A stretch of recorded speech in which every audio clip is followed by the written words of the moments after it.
காரம் இறங்குதா இல்லையா? அவங்க நேரடியா அவங்க கிட்ட வந்து நம்ம சாரி சொல்லலைனாலும், மனதிற்குள்ள அவங்க நமக்கு ஜூனியரா தான் இருப்பாங்க. தப்பே தான் செய்திருப்பாங்க.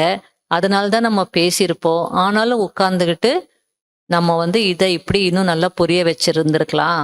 ஆனா இப்படி பேசிட்டோம், அந்த சூழ்நிலையில. அப்படின்னு நம்ம நெனைச்சோம் அப்படின்னா, என்ன ஆகும்? கண்டிப்பா மாற்றங்கள் வரும். அதுதான் நான் சொல்றேன். ரியலைஸ் பண்ணாலே விகர்மோ விநாசம். இல்லன்னா அடுத்த நாளுக்கு கேரி ஓவர் ஆகும்.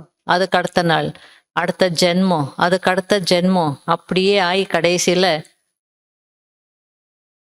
அதனால எவ்வளோ பாதிப்புகள் வந்து அது எவ்வளோ நல்லா பாபா வந்து டெக்னிக் யுக்தி சொல்லி கொடுக்குறாரு பாருங்க. உணரணும், ரியலைஸ் வந்து பண்ணணும். அதாவது அந்த நான் ரைட்டுன்னு ஏன் தோணுது அப்படின்னா, அது இந்த ஜென்மத்துது இல்ல.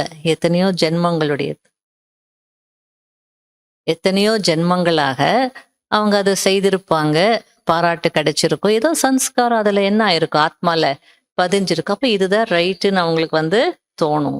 அதனால தான் பாபா சரண்டர் ஆகுங்க. சரண்டர் பண்ணுங்க புத்திய. அந்த பழைய ஜென்மங்கள்து என்னென்ன இருக்கோ அத சரண்டர் பண்ணுங்க அப்படின்றாரு.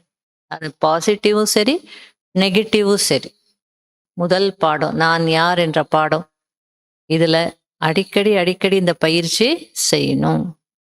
இல்லைன்னா நான் இன்னாருன்றது என்ன ஆகுறது இல்ல, போகிறது இல்ல. திமிரு போகிறது இல்ல, கர்வம் போகிறது இல்ல, இல்லையா? அதனால ஆத்மான் பிராக்டிஸ் பண்ணுங்க.